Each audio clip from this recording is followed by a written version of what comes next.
Сайн байцгаана уу? Өмнөх хичээлээр бид нар зөв бичих дүрмүүдийг үзсэн бол энэ удаагийн хичээлээр алдаатай үгийг хэрхэн олох талаар үзье.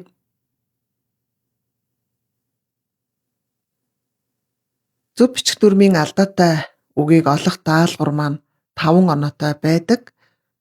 Алдаатай үгийг олвол 0.5 оноо, зөв болгон бичвэл 0.5 оноо авдаг. Тэгтэл хүүхдүүд яадаг вэ гэхээр алдаатай үгээ харчгаад бичихгүйгээр шууд зөв болгоод бичдэг. Хэрвээ ингэж бичсэн тохиолдолд 1 оноо авах ёстой байтал 0.5 оноо авч 0.5 оноог алддаг гэсэн үг ээ. Зөв бичих дүрмийн алдаатай үгийг олохдоо тухайн өгж байгаа эхийг, өгөгдлийг маш сайн анхааралтай унших ёстой. Хэрвээ алдаатай үгийг олж чадахгүй байх юм бол хэд хэдэн ийм дадлаг ажил хийх юм бол алдаатай үгийг олж чаддаг болно. За хэдүүлээ дараах өгөгдлөөс алдаатай үгийг олъё. Тийш зүглэх хэрэггүй, тарваг зурм байдаггүй, том анал байдаг юм. Тэгээд ч тасын нутаг биднийг очвол тасар татаж мэднэ гэдэг байлаа. Айдас нь хүрсэн хэдий ч тэр тас гэдгийм барааг харъя гэж зориг шулууджээ. Цагаан сорт наран дулаасан хар хөх хадан уулас тарваг зурм битийн жирийн ан байдаггүй бололтой балар шугуй дээгүр ниссээр үлгэр хөх хадан дээр ирж буугаад хавь орчноо харж байтал тэртээ хойно цорхоод хідэн хар юм бүртэлцэн. Сайн ажиглан харвал өөрөөс нь томгүй бололтой хідэн хар шувуу том бутыг булаг татан нааш цааш нь эргүүлж тойруулж харагданаа. За намайг уншиж явах явцад бол алдаатай үгийг олоод харсан байх. Эдгээр алдаатай үг маань ямар дүрмтэй холбогдохыг бүгдээрээ харцгаая. Гэдэг, гэдгийн. За энэ бол гээгт гэгшгийн дүрм байна. Гүйвлэгчээр төгссөн үгэнд урт гэгшгээр эхэлсэн залгуур залгахад гүйвлэгчийн өмнөх балархай шиг гээгдэнэ. Гэдэг үг маань гүйвлэгчээр төгсөж ийн түүн дээр урт гэгшгээр эхэлсэн нөхцөл залгахад балархай шиг нь гээгдэж бичигдсэн байна. Барааг харъя. Энэ бол харъя гэсэн үйл үг байна. Тэгтэл энэ дээр барааг харъя гэж бичсэн байна. За энэ нь яг зөв бичих дүрмтэй холбогдно. Гүйвлэгчээр төгссөн эр үгэнд яг залгахдаа хатуугийн тэмдгээр тусгаарлана. Гүйвлэгчээр төгссөн им үгэнд eg залгахдаа зөвлөлийн тэмдгээр тусгаарлана.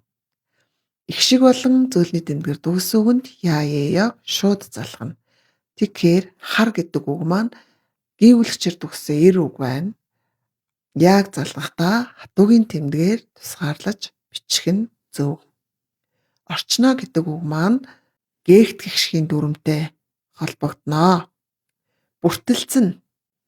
Бүртэлцэн гэдэг үг маань дараалсан 3 гүйвлэгчийн дүрмээр бичигдсэн үг байна.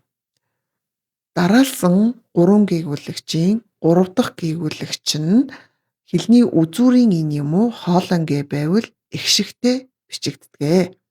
Тэгэхээр бүртэлцэн гэдэг үг маань бүртэлцэн гэдэг үгийн 3 дахь гүйвлэгч нь хэлний үзүүрийн ин байгаа учраас өмнөө их шигтэй бичигдэж байна.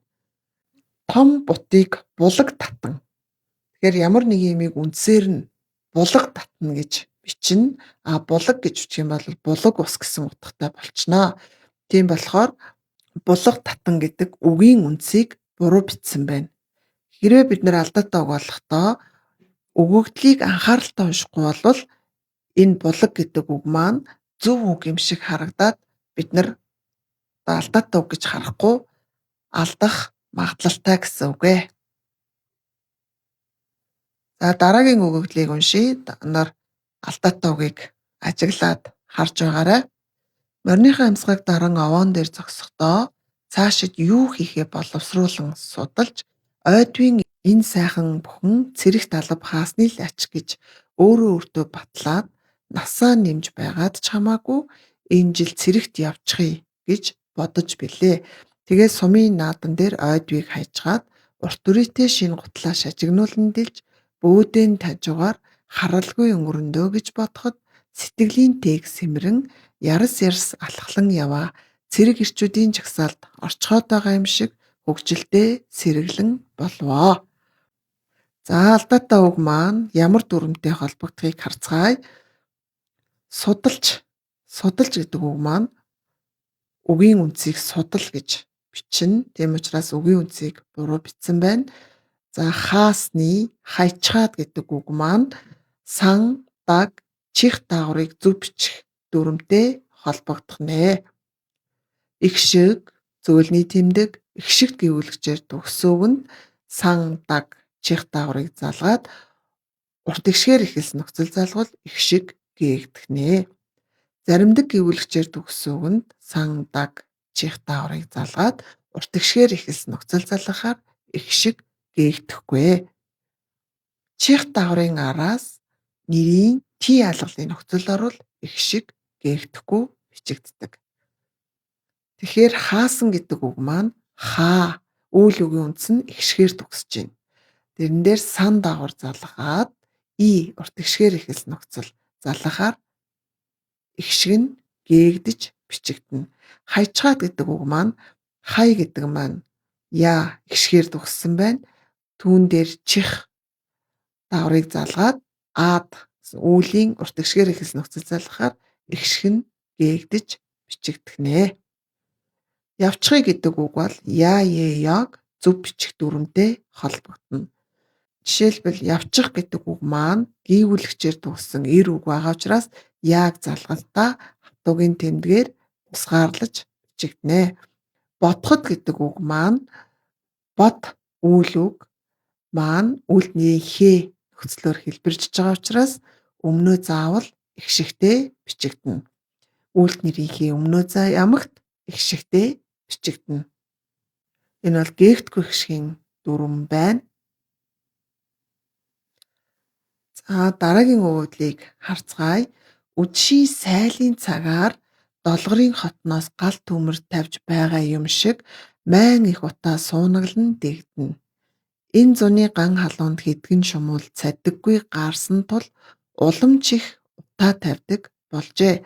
Долгорын садан дүрэл нэртэй боловч үнэндээ тэдний хаяаг сахиж гарыг харж амьдардаг барлаг зарцаас ялгаагүй хэдэн айлын бүсгүйчүүд үнээс ааж майн утаанд нүд хорсон сүү сайланд халтарсан ханцуугаараа нулимсаа арчицгаана. За алдаатай үгийг харцгаая. Сайл гэдэг үг маань зөөлний тэмдгээр төгссөн эр үг байна. Тэгэхээр им үгийн и бичнэ. Энэ маань эр үг им үгийн ийг зөв бичих дүрмтэй холбогдно. Жишээлбэл ж, ч, иш зөөлний тэмдэг и хэлний гээгээр төгссөн эр үгэнд им үгийн ийн ийг залганаа. Цаддаггүй гэдэг үгийг үгийн үндэс буруу бичсэн. За сахиж гэдэг үг маань зөөлний тэмдэг и болох дүрмтэй холбогдно.